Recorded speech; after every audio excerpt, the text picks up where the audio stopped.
I'm in control. Yeah, I know, it's crazy. We gotta move! A whole new level. We blowing it up, y'all! What? Drama, boom. You two are sisters. Sisters? There are people we simply do not see.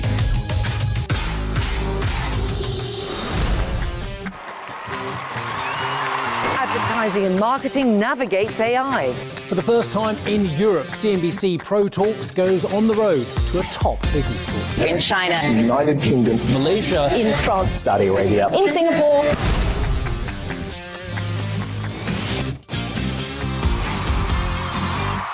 You all agree? Wow. Are we ready to party?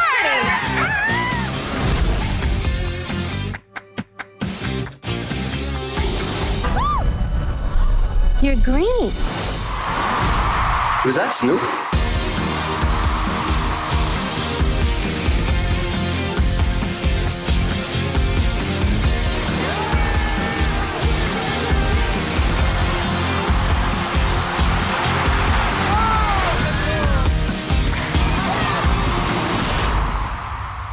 Oh, it's groovy, baby.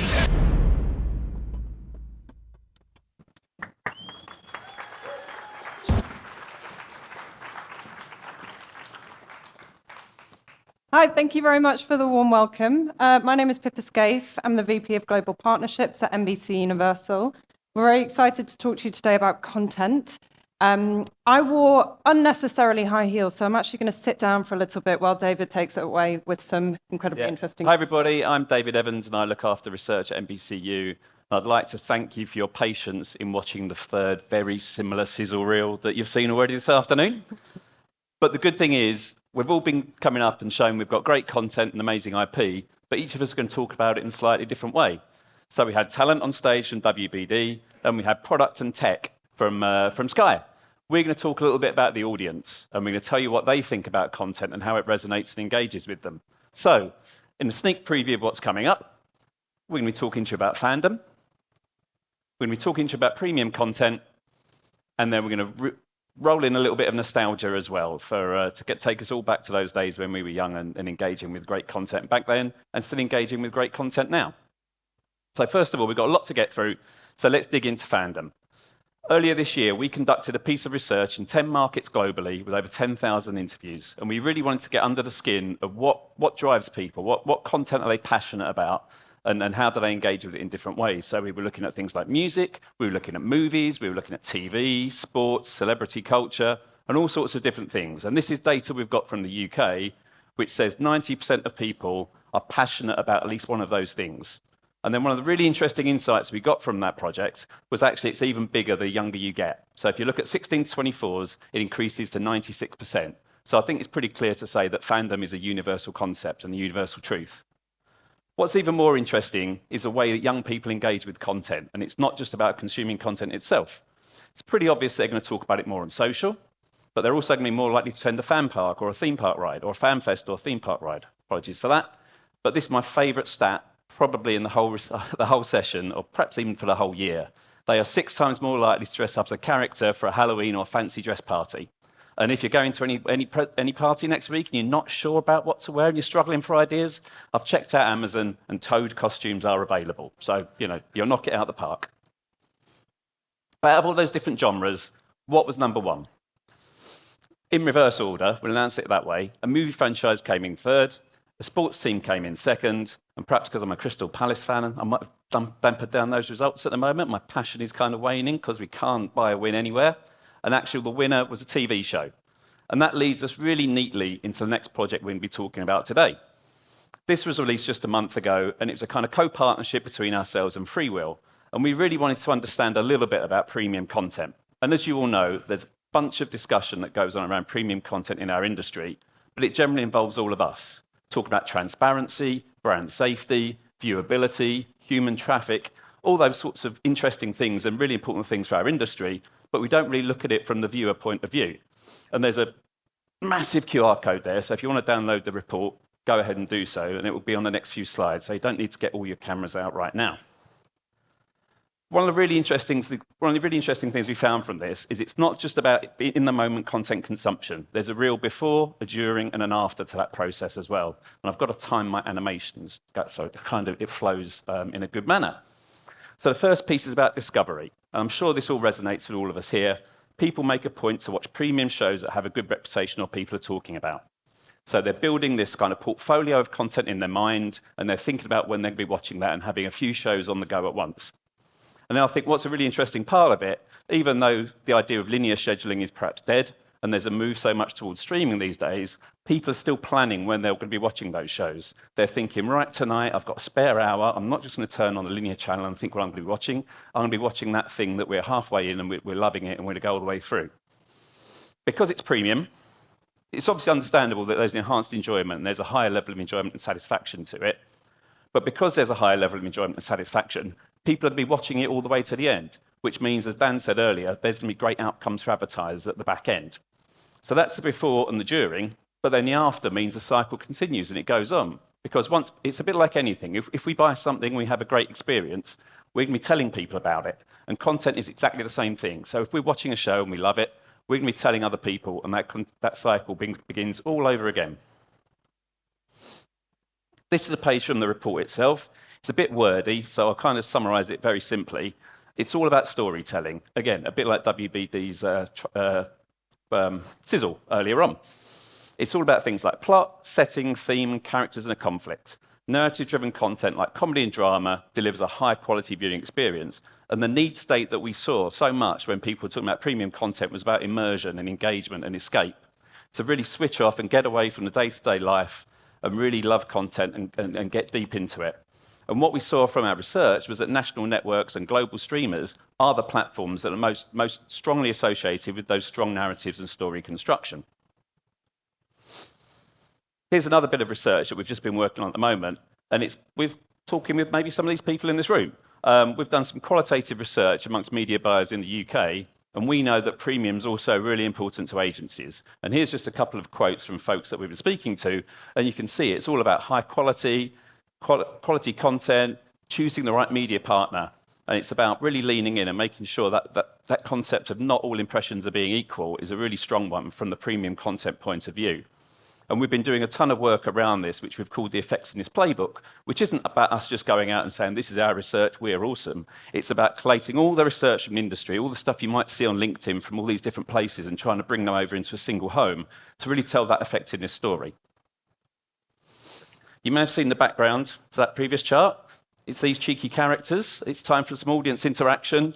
Hands up, anyone who's watched a Friends episode in the last 12 months? Anyone don't want to admit it? Anyone? But yeah, quite a few people. That's good, because premium's a timeless concept. This is looking at the top 15 stream shows in the UK from 2023, and these numbers are in billions. So there's like an amazing amount of content that's being consumed. And Friends sits out on top, but if you look down that list of 15, you can see that so many of them are based on nostalgic content and historical content that people are going back to and again and again and again, and actually new audiences are being introduced to as well. And fun fact, if you look at the top 5, 3 of them are NBC UIP as well, so Friends, B99, and the US Office. As part of our Prescribing Premium research, what we really found out was this cool fact. We created research where we had these 4,000 different scenarios that we could test when we look at who produces the content, what platform it's distributed on, what's the device, when the content was released, and also the ad experience as well. So out of those 4,000, scenario 1 was the best performing the best performing combination, as it were, and scenario 3 was the poorest performing combination. And you can see that best performing combination, scenario 1, had a 3.9x uplift when we were thinking about in terms of being a high-quality viewing experience. All we did for scenario 2 was swap out one thing, swapped out classic and nostalgia content and swapped in newly released content. And you can see it barely had an indent in terms of what that score was. It just dropped back from 3.9x to 3.8x. So it's not how old the content is, it's about who's making that content, who's releasing that content, and it's that high production value and quality, that quality storytelling piece that we were discussing earlier. And why is that? This is some research that we conducted, and it's all about these different drivers and different values. And again, there's a huge long list here that we don't need to go into today. But while you're thinking about all those people that are watching Friends, how many of those actually resonate when you're watching that piece of content? Or ditto, if other people are watching nostalgia content, there's so many themes and warm, fuzzy glows that come through when you're watching nostalgic content that really hit in a different way. Another show of fans? Anyone been here? Awesome. That's coming into our overall revenue report. This is at Universal Studios Florida.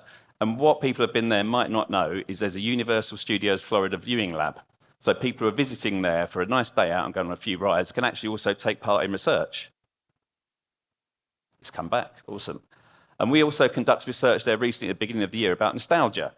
And it wasn't just about content we were interested about. We were also interested about advertising. So we tested a bunch of brands with 2 different types of ads.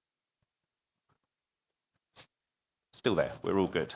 There were 2 different types of ads, standard ads and ads that featured nostalgia. So ads that had nostalgia in them worked a lot harder in terms of entertainment. And you can see that aggregate average lift was 23% higher for a nostalgic ad as opposed to a recent ad from the same brand.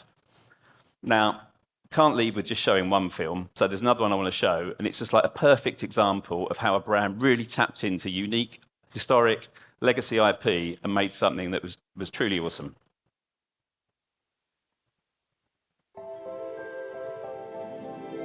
Hello, welcome to McDonald's. May I take your order, please? ご注文はお決まりですか? Quarter pounder with cheese. Royale with cheese. I've been exceedingly fond of McNuggets of chicken. I haven't had a Big Mac in a long time. Get on my flurry. In Puerto Rico, a McFlurry it's called a Señor Flurry. How many Filet-O-Fishes did you eat? That's over several months, Ryan. 2 golden menus. 绿岛妈妈 And last but not least, the wonderful crew at McDonald's. McDonald's? McDonald's. They're McDonald's. I'm McDowell's. Are you gonna order something? Or...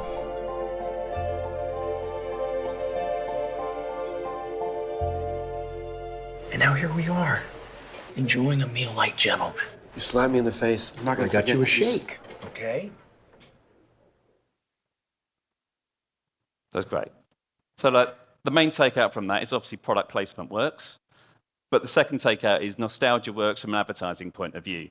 And we work with our friends at System 1, who we love, and they do amazing, amazing work. And they can explain this far better than I can.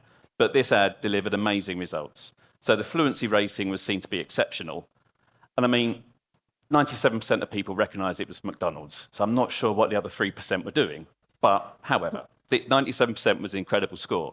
But what was even more incredible was the spike rating. So the spike rating looks at a short-term sales potential, which is derived from branding, but it's actually from the intensity of emotional response. And just think back to all those values we had earlier on about nostalgic content. Think about those feelings and those feelings that are engendered when you were watching that McDonald's ad. So it just shows how integrating nostalgia through content, through advertising, can really, really work very effectively. And I'm just going to, if it wants to come back on screen. Oh. There we go. Pippa's going to talk a bit more about how that can be integrated into the CTV IP lifecycle. Thank you very much. This is a fun game, isn't it? We'll see if the slides stay on the screen. So you probably get the gist by now. Premium content is important. But it's important not just as an environment in which you can place your ads, but also as potential content to integrate into those ads. Now, if you're a brand like McDonald's and you're fortunate enough to have the history and the heritage to mean that you've just organically popped up in a ton of pop culture moments over the years, then you can probably have a decent idea of how you leverage this premium content universe.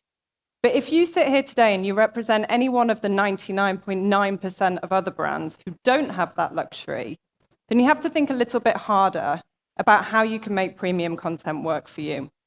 And when you're thinking about that, I think it's really important that we start to recognize what the life cycle of IP actually looks like in today's CTV economy. So that's what I'm going to walk you through, right from the creation of that IP through to the endless possibilities of how you can take that IP and leverage it in other commercial environments. Now, we've heard a lot today about product and data and all of the exciting things that our technology is built on. But this industry exists because of storytelling. Most of the people sitting in this room, myself included, have jobs because of storytelling.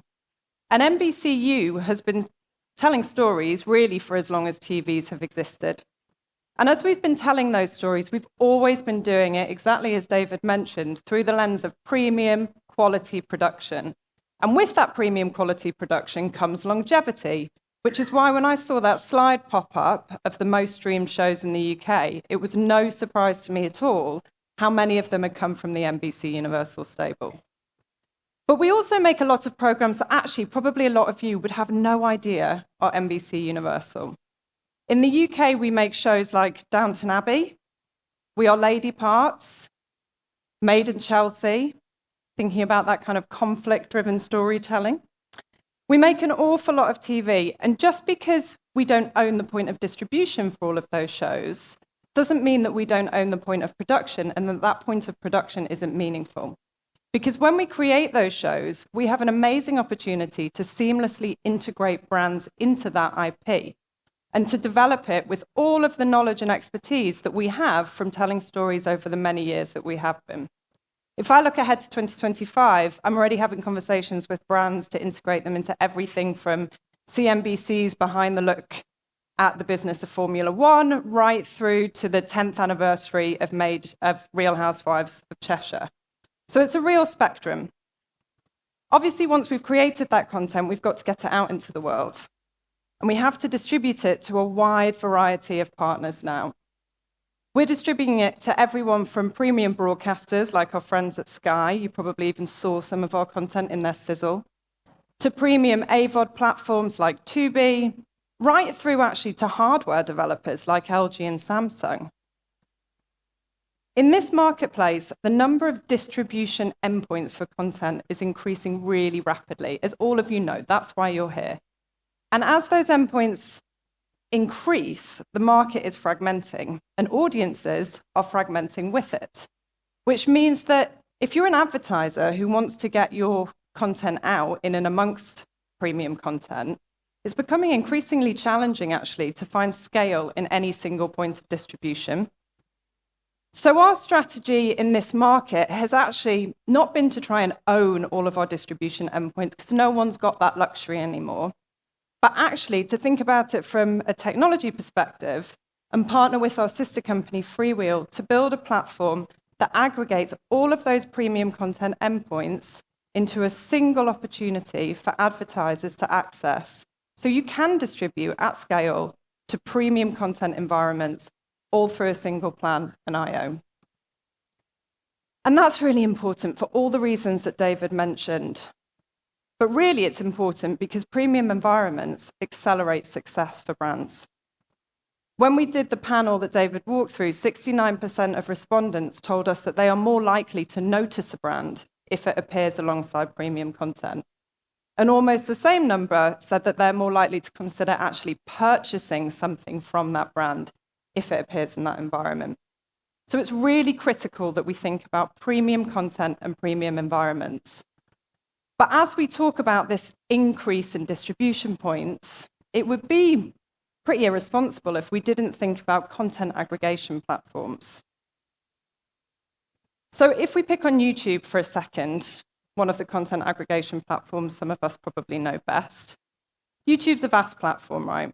And as the chart that you saw in David's Insights slides alluded to, a large proportion of content that lives there is maybe not what we would deem premium by traditional broadcaster standards. However, if you go and talk to any publisher who's here in this room, I guarantee that they will tell you that YouTube is an increasingly vital part of the life cycle of their IP. It is increasingly becoming a hub for fandom, where fandom is developed and deepened. So if you are looking at YouTube with a view to isolating that premium publisher content, it can actually play a really positive and additive role on any premium CTV plan that you're putting together. When we talk about nostalgia viewing, we're not just talking about binge watching our favorite shows, we're talking about looking up and sharing the moments that we remember best, looking up our favorite clips and scenes and characters. And YouTube's a platform where you can do that. When I see our stats and I see that almost 20 million people here are watching the Jimmy Fallon show every month, or that there are 15 million views on SNL, I know that that's not people coming in to watch the latest episode of those shows. That's nostalgia viewing. It's fandom viewing. It's comfort viewing, which also means it's emotional and engaged viewing. So when we work with a brand and they want to surround this type of content, we're able to leverage platforms like this to actually embed them into that universe of fandom. The other great thing about platforms like YouTube and the other social platforms is that they give us access to this amazing wealth of data about what IP is actually resonating. And when you marry that with the fact that distribution is getting cheaper than it ever has been before, you've got the opportunity to generate a whole second life for that IP. And sometimes it's not the IP that you would expect to see the biggest audiences against. So in the UK, NBC Universal has launched 13 fast channels, and 11 of those fast channels are single IP channels. For anyone who's not familiar with that term, it basically means it's a channel built entirely around one show or program. That's all you can watch on there all day, every day. And our most successful fast channel to date is Xena Warrior Princess. Can I have a show of hands for everyone who remembers Xena Warrior Princess? Okay, that's good. It makes me feel like I'm maybe not the oldest person in the room. For anyone who's not familiar with Xena Warrior Princess, Xena was a late 90s warrior with a dark past who battled warlords in this sort of fictional ancient Greece, all whilst wearing a gold leather bodice and an incredibly uncomfortable pair of thigh-high boots. I mean, far be it from me to judge what IP stands the test of time, but it's interesting to see these things pop up, and it's actually a real privilege to work for a company where we can delve into the archives and we can find these surprising buckets of fandom. And it's not just about single IP, it's not just about Xena. If you look at our catalogue right now, you'll also find our Halloween channel. If you look in a month's time, you'll see our holiday channel. All of these channels are available and popular because they are populated with premium quality programming and IP that has stood the test of time, that we can build communities of fandom around. And that's particularly exciting because we can do all of that with brands. There's no reason that we can't work with a brand and figure out what success looks like by leveraging all of this IP. Obviously, it doesn't always need to be an entire channel, although I'd love it if any of you came to me and say you want one. We can commercialize our IP in a myriad of different ways. We have an incredible creative team in-house who think day in, day out about how to leverage this IP, how to build environments and ads that our brands can take off into their CTV and linear journeys beyond the NBC Universal wheelhouse. And I'm about to show a clip that I think is a really perfect example of this, where our friends at Disney came to us in the US and actually asked us how they could use our IP to reboot some of theirs. So we integrated the Little Mermaid into our Real Housewives franchise, and in doing so, we brought together two universes of fandom and deepened them both as a result. I'm loving our girls' trip.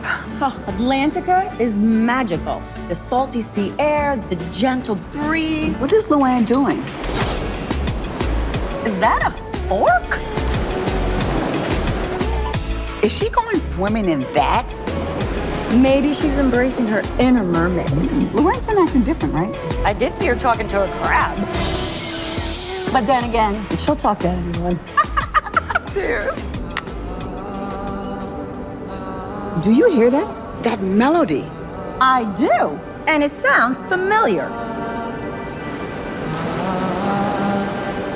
Lou? Wow, the Countess can cabaret anywhere. You gotta be kidding me.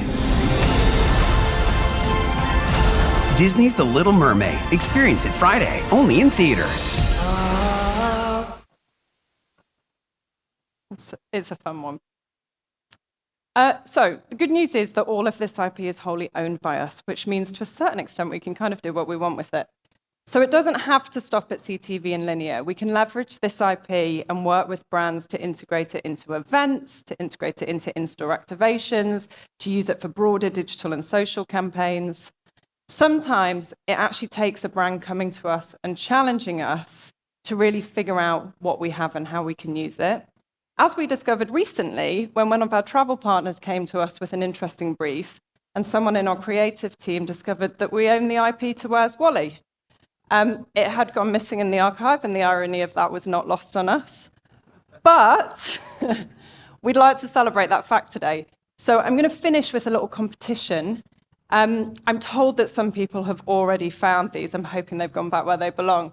We've hidden 3 Where's Wallies around the venue. And if you can find them, bring them over to me. I'll be here for the next couple of hours.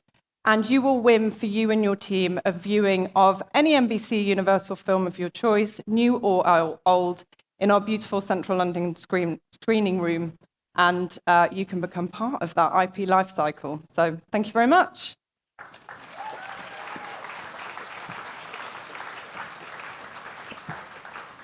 Very nice. Love the competition. I liked a bit of Xena Princess Warrior in my day. It was nice. I can see that for you. Yeah, thank you. Yeah.